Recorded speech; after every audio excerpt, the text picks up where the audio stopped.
امام حسن علیہ السلام کے دور میں آپ دسترخوان بچھایا کرتے تھے جہاں ہزاروں لوگ کھانا کھا کر اپنا ایمان تازہ کرتے تھے۔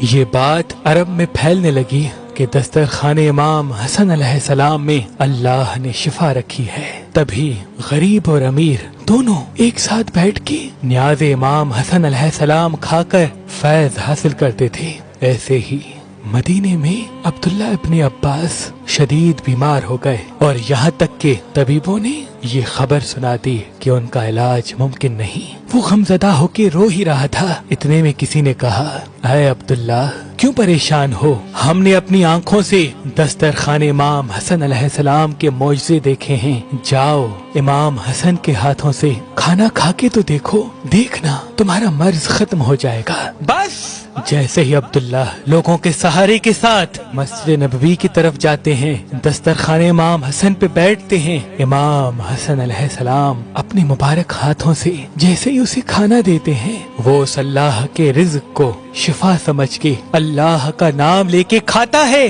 تو امام حسن علیہ السلام کے صدقے وہ شفا پاتا ہے۔ وہ عبداللہ جو ٹھیک سے کھڑے بھی نہیں ہو پا رہا تھا، لوگوں کی مدد سے دسترخوان پہ پہنچا تھا، وہ اپنے قدموں پہ اٹھ کے چلنے لگا اور چیخ کے کہنے لگا کہ مجھے شفا رسول اللہ کے نواسے حسن ابن علی کے دسترخوان سے ملی ہے۔ اور یوں دسترخوان امام حسن علیہ السلام کے معجزے گلی گلی شہر شہر اہل بیت کے چاہنے والے سناتے رہے۔ ہزاروں لوگ روز دسترخوان امام حسن پہ آتے تھے اور جیسے ہی کھانا کھا کر اللہ سے دعا مانگتے تھے، وہ ان کی دعائیں پوری ہو جاتی تھیں۔ جو بھی بیمار دسترخوان امام حسن پہ بیٹھ کے کھانا کھاتا تھا، اللہ کے کرم سے اس کی بیماری ختم ہو جاتی تھی۔ تبھی آنے والے اماموں اور سید و سادات نے اس دسترخوان کو بچھانا بند نہ کیا۔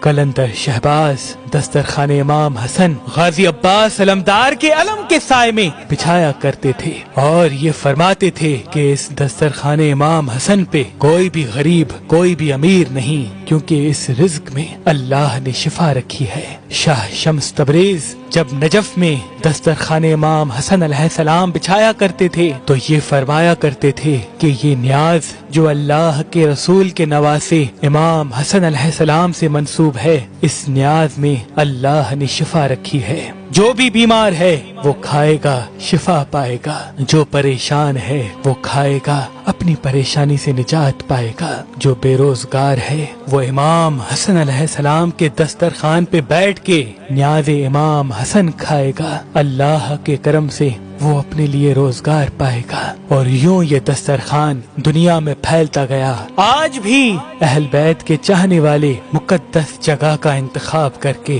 امام حسن علیہ السلام کا دسترخوان بچھاتے ہیں اور اہل بیت کے چاہنے والے غریب اور امیر ایک ساتھ بیٹھ کے امام حسن علیہ السلام کا نیاز شفا سمجھ کے کھا کر اپنا ایمان تازہ کرتے ہیں۔ سلام ہو اللہ کے رسول حضرت محمد مصطفیٰ صلی اللہ علیہ وآلہ وسلم کے پیارے نواسے امام حسن ابن علی پر، امام حسن ابن علی پر، امام حسن ابن علی پر۔